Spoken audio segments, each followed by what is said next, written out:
Chapter 70, The Reign of David. This chapter is based on 2 Samuel 5, 6-25, Chapter 6, 7, 9, and 10. As soon as David was established on the throne of Israel, he began to seek a more appropriate location for the capital of his realm. 20 miles from Hebron, a place was selected as the future metropolis of the kingdom. Before Joshua had led the armies of Israel over Jordan, it had been called Salem. Near this place, Abraham had proved his loyalty to God. 800 years before the coronation of David, it had been the home of Melchizedek, the priest of the Most High God. It held a central and elevated position in the country and was protected by an environment of hills. Being on the border between Benjamin and Judah, it was in close proximity to Ephraim and was easy of access to the other tribes. In order to secure this location, the Hebrews must dispossess a remnant of the Canaanites who held a fortified position on the mountains of Zion and Moriah. This stronghold was called Jebus, and its inhabitants were known as Jebusites. For centuries, Jebus had been looked upon as impregnable. But it was besieged and taken by the Hebrews under the command of Joab, who, as the reward of his valor, was made commander-in-chief of the armies of Israel. Jebus now became the national capital, and its heathen name was changed to Jerusalem. Hiram, king of the wealthy city of Tyre on the Mediterranean Sea, now sought an alliance with the king of Israel, and lent his aid to David in the work of erecting a palace at Jerusalem. Ambassadors were sent from Tyre, accompanied by architects and workmen, and long trains laden with costly wood, cedar trees, and other valuable material. The increasing strength of Israel in its union under David, the acquisition of the stronghold of Jebus, and the alliance with Hiram, king of Tyre, excited the hostility of the Philistines, and they again invaded the country with a strong force, taking up their position in the valley of Rephaim, but a short distance from Jerusalem. David with his men of war retired to the stronghold of Zion to await divine direction. And David inquired of the Lord, saying, Shall I go up to the Philistines? Wilt thou deliver them into mine hand? And the Lord said unto David, Go up, for I will doubtless deliver the Philistines into thine hand. David advanced upon the enemy at once, defeated and destroyed them, and took from them the gods which they had brought with them to ensure their victory. Exasperated by the humiliation of their defeat, the Philistines gathered a still larger force and returned to the conflict. And again they spread themselves in the valley of Rephaim. Again David sought the Lord, and the great I Am took the direction of the armies of Israel.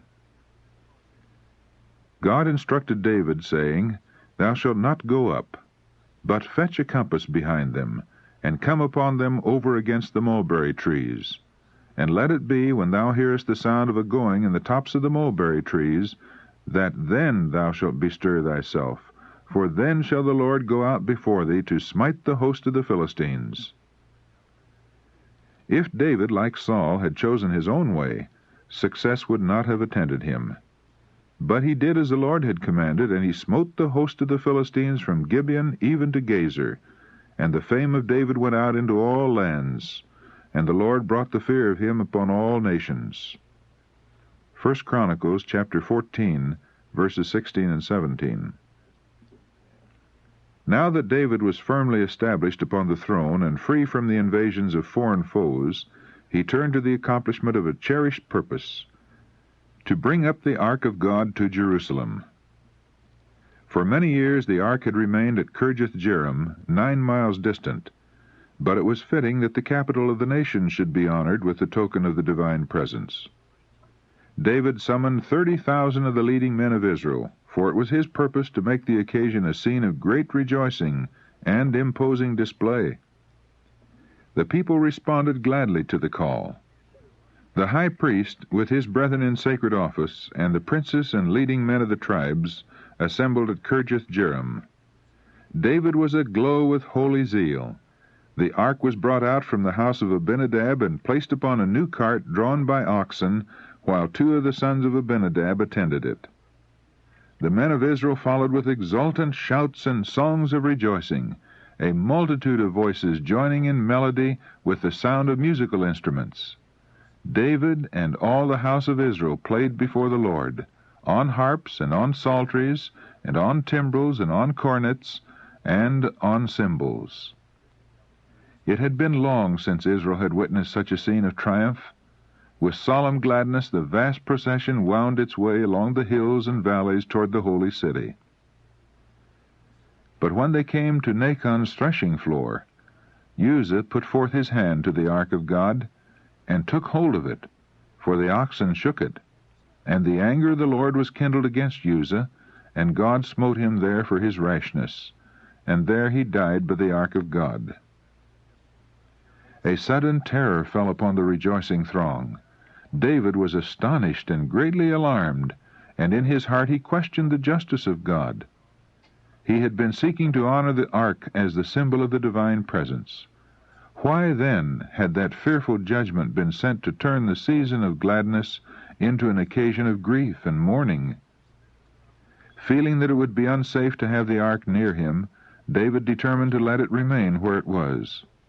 A place was found for it nearby, at the house of Obed-Edom the Gittite. The fate of Uzzah was a divine judgment upon the violation of a most explicit command. Through Moses, the Lord had given special instruction concerning the transportation of the ark. None but the priests, the descendants of Aaron, were to touch it, or even to look upon it uncovered. The divine direction was, "The sons of Kohath shall come to bear it, but they shall not touch any holy thing, lest they die." Numbers chapter 4, verse 15. The priests were to cover the ark, and then the Kohathites must lift it by the staves, which were placed in rings upon each side of the ark, and were never removed. To the Gershonites and the Merarites, who had in charge the curtains and boards and pillars of the tabernacle, Moses gave carts and oxen for the transportation of that which was committed to them. But unto the sons of Kohath he gave none, because the service of the sanctuary belonging unto them was that they should bear upon their shoulders. Numbers chapter 7, verse 9. Thus, in the bringing of the ark from Kirjath-jearim, there had been a direct and inexcusable disregard of the Lord's directions. David and his people had assembled to perform a sacred work, and they had engaged in it with glad and willing hearts. But the Lord could not accept the service because it was not performed in accordance with his directions. The Philistines, who had not a knowledge of God's law, had placed the ark upon a cart when they had returned it to Israel, and the Lord accepted the effort which they made. But the Israelites had in their hands a plain statement of the will of God in all these matters, and their neglect of these instructions was dishonoring to God. Upon Uzzah rested the greater guilt of presumption. Transgression of God's law had lessened his sense of its sacredness, and with unconfessed sins upon him, he had, in face of the divine prohibition, presumed to touch the symbol of God's presence. God can accept no partial obedience, no lax way of treating his commandments.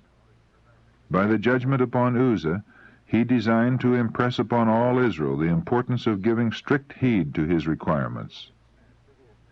Thus the death of that one man, by leading the people to repentance, might prevent the necessity of inflicting judgments upon thousands. Feeling that his own heart was not wholly right with God, David, seeing the stroke upon Uzzah, had feared the ark, lest some sin on his part should bring judgments upon him. But Obed-Edom, though he rejoiced with trembling, welcomed the sacred symbol as the pledge of God's favor to the obedient. The attention of all Israel was now directed to the Gittite and his household. All watched to see how it would fare with them, and the Lord blessed Obed-Edom and all his household. Upon David the divine rebuke accomplished its work. He was led to realize, as he had never realized before, the sacredness of the law of God and the necessity of strict obedience. The favor shown to the house of Obed-Edom led David again to hope that the ark might bring a blessing to him and to his people. At the end of 3 months, he resolved to make another attempt to remove the ark, and he now gave earnest heed to carry out in every particular the directions of the Lord. Again the chief men of the nation were summoned, and a vast assemblage gathered about the dwelling place of the Gittite. With reverent care the ark was now placed upon the shoulders of men of divine appointment. The multitude fell into line, and with trembling hearts the vast procession again set forth. After advancing 6 paces, the trumpet sounded a halt. By David's direction, sacrifices of oxen and fatlings were to be offered. Rejoicing now took the place of trembling and terror. The king had laid aside his royal robes and had attired himself in a plain linen ephod, such as was worn by the priests. He did not by this act signify that he assumed priestly functions, for the ephod was sometimes worn by others besides the priests. But in this holy service he would take his place, as before God, on an equality with his subjects. Upon that day Jehovah was to be adored. He was to be the sole object of reverence. Again the long train was in motion, and the music of harp and cornet, trumpet and cymbal floated heavenward, blended with the melody of many voices. And David danced before the Lord in his gladness, keeping time to the measure of the song. David's dancing in reverent joy before God has been cited by pleasure lovers in justification of the fashionable modern dance. But there's no ground for such an argument. In our day, dancing is associated with folly and midnight reveling. Health and morals are sacrificed to pleasure. By the frequenters of the ballroom, God is not an object of thought and reverence. Prayer or the song of praise would be felt to be out of place in their assemblies. This test should be decisive. Amusements that have a tendency to weaken the love for sacred things and lessen our joy in the service of God are not to be sought by Christians. The music and dancing in joyful praise to God at the removal of the ark had not the faintest resemblance to the dissipation of modern dancing. The one tended to the remembrance of God and exalted his holy name. The other is a device of Satan to cause men to forget God and to dishonor him. The triumphal procession approached the Capitol, following the sacred symbol of their invisible king. Then a burst of song demanded of the watchers upon the walls that the gates of the holy city should be thrown open. Lift up your heads, O ye gates, and be ye lift up, ye everlasting doors, and the King of glory shall come in.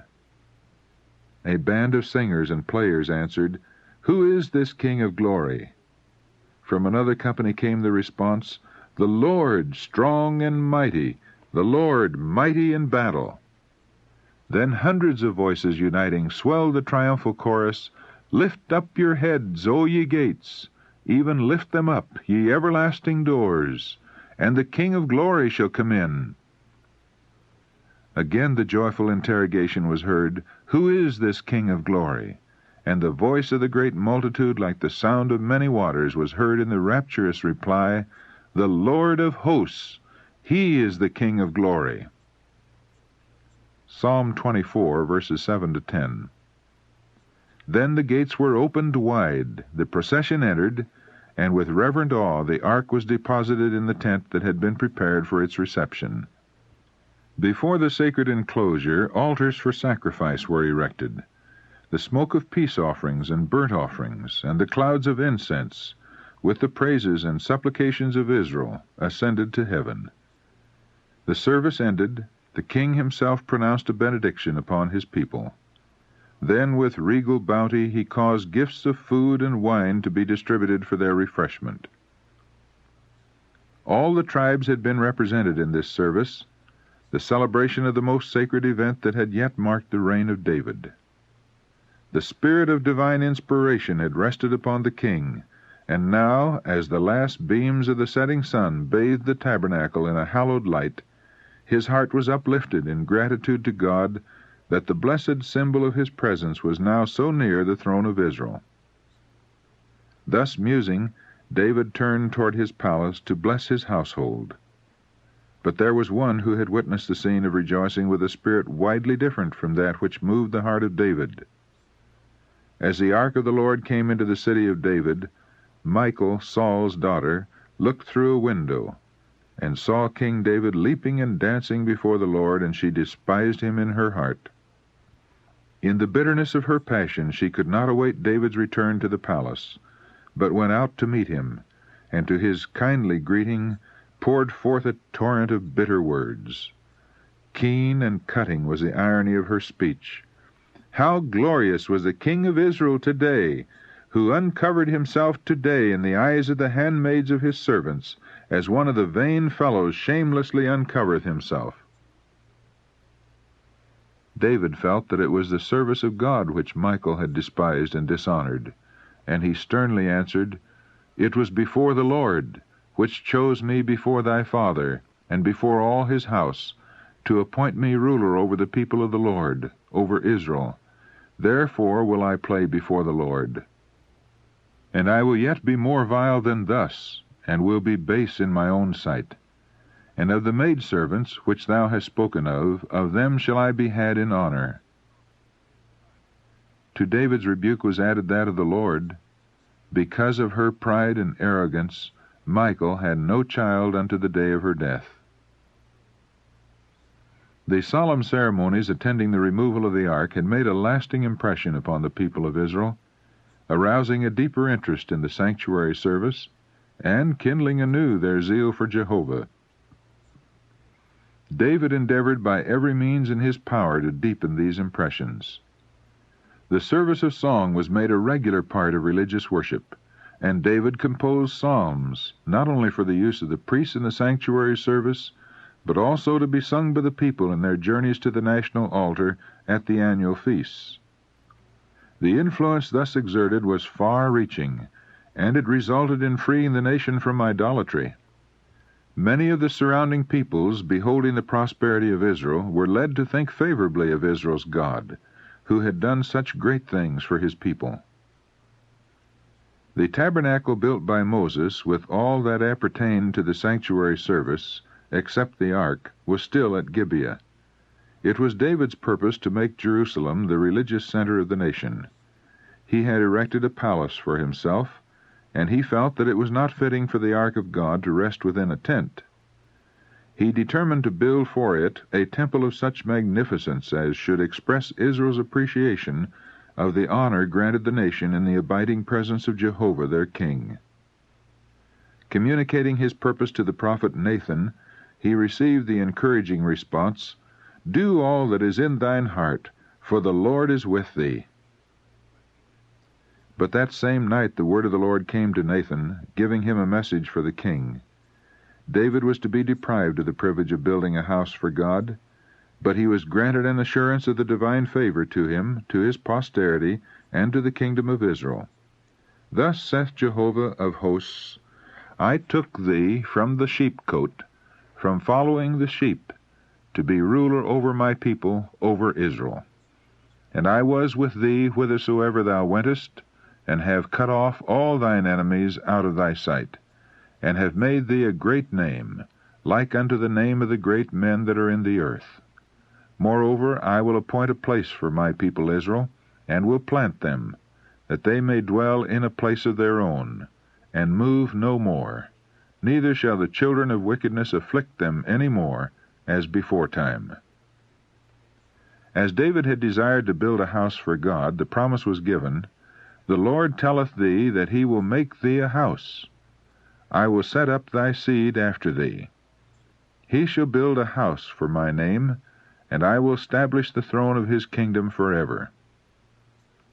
The reason why David was not to build the temple was declared, "Thou hast shed blood abundantly, and hast made great wars.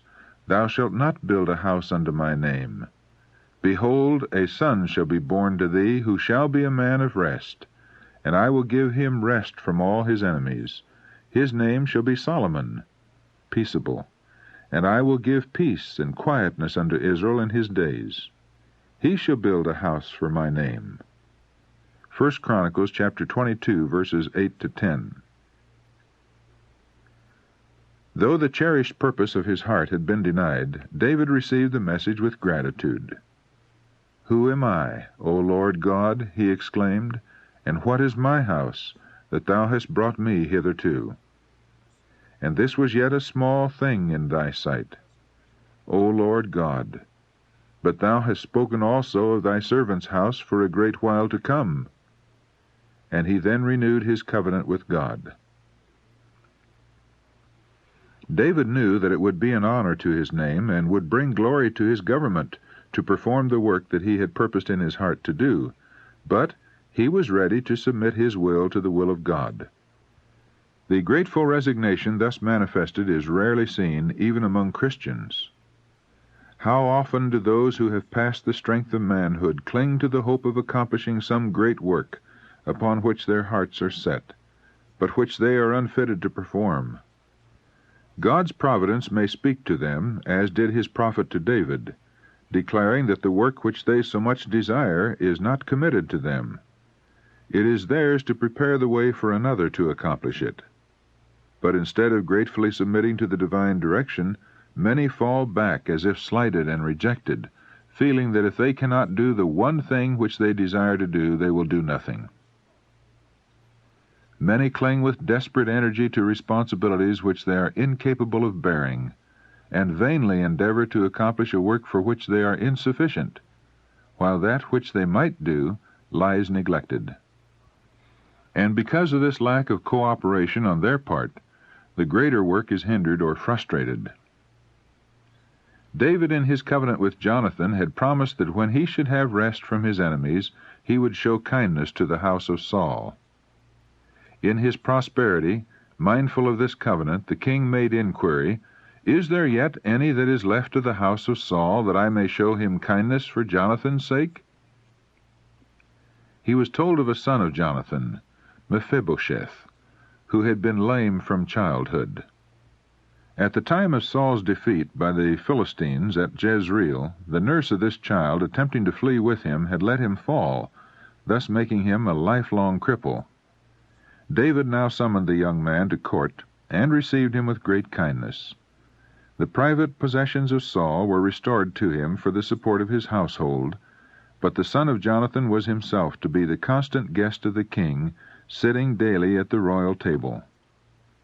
Through reports from the enemies of David, Mephibosheth had been led to cherish a strong prejudice against him as a usurper, but the monarch's generous and courteous reception of him, and his continued kindness, won the heart of the young man. He became strongly attached to David, and like his father Jonathan, he felt that his interest was one with that of the king whom God had chosen. After David's establishment upon the throne of Israel, the nation enjoyed a long interval of peace. The surrounding peoples, seeing the strength and unity of the kingdom, soon thought it prudent to desist from open hostilities, and David, occupied with the organization and upbuilding of his kingdom, refrained from aggressive war. At last, however, he made war upon Israel's old enemies, the Philistines, and upon the Moabites, and succeeded in overcoming both and making them tributary. Then there was formed against the kingdom of David a vast coalition of the surrounding nations, out of which grew the greatest wars and victories of his reign, and the most extensive accessions to his power. This hostile alliance, which really sprang from jealousy of David's increasing power, had been wholly unprovoked by him. The circumstances that led to its rise were these. Tidings were received at Jerusalem announcing the death of Nahash, king of the Ammonites, a monarch who had shown kindness to David when he was a fugitive from the rage of Saul. Now, desiring to express his grateful appreciation of the favor shown him in his distress, David sent ambassadors with a message of sympathy to Hanun, the son and successor of the Ammonite king.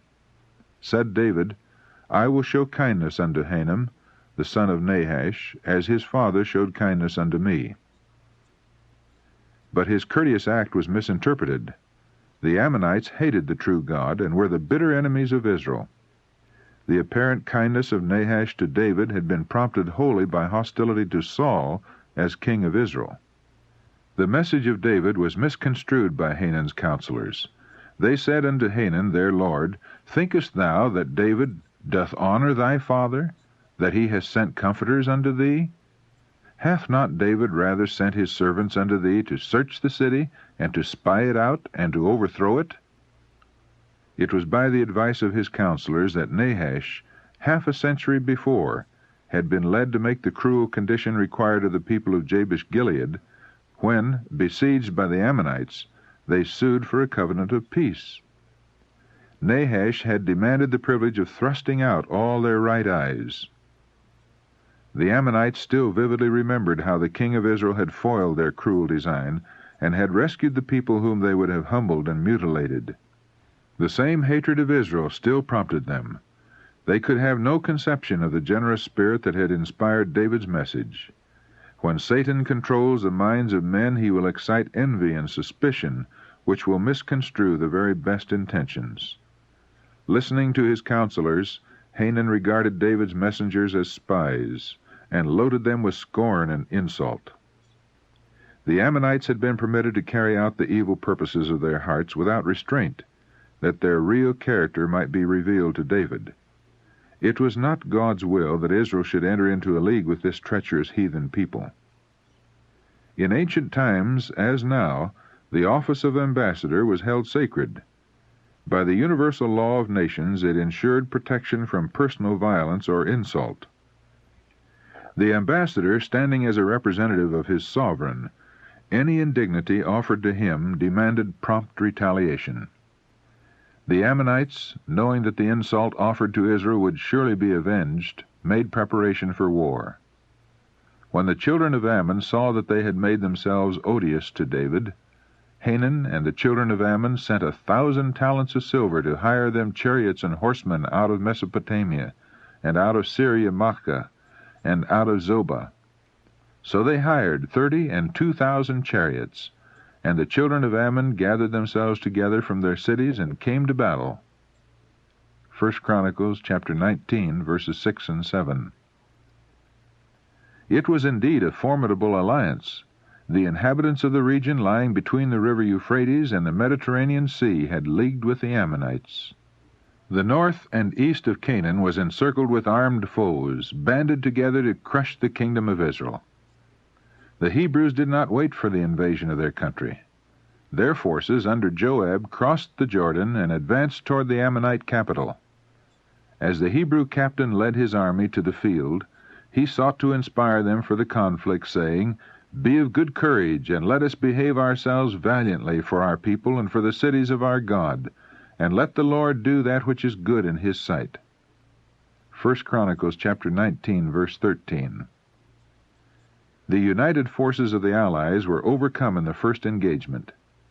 But they were not yet willing to give over the contest, and the next year renewed the war.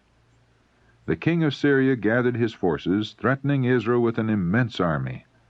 David, realizing how much depended upon the result of this contest, took the field in person, and by the blessing of God inflicted upon the Allies a defeat so disastrous that the Syrians, from Lebanon to the Euphrates, not only gave up the war, but became tributary to Israel.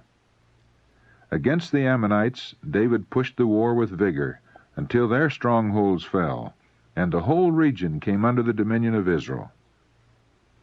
The dangers which had threatened the nation with utter destruction proved through the providence of God to be the very means by which it rose to unprecedented greatness. In commemorating his remarkable deliverances, David sings, The Lord liveth, and blessed be my rock, and exalted be the God of my salvation. Even the God that executeth vengeance for me, and subdueth peoples under me. He rescueth me from mine enemies. Yea, thou liftest me up above them that rise up against me. Thou deliverest me from the violent man. Therefore I will give thanks unto thee, O Lord, among the nations, and will sing praises unto thy name. Great deliverance giveth he to his king, and showeth loving kindness to his anointed, to David, and to his seed forever. Psalm 18, verses 46 to 50, the Revised Version. And throughout the songs of David, the thought was impressed on his people that Jehovah was their strength and deliverer. There is no king saved by the multitude of a host. A mighty man is not delivered by much strength.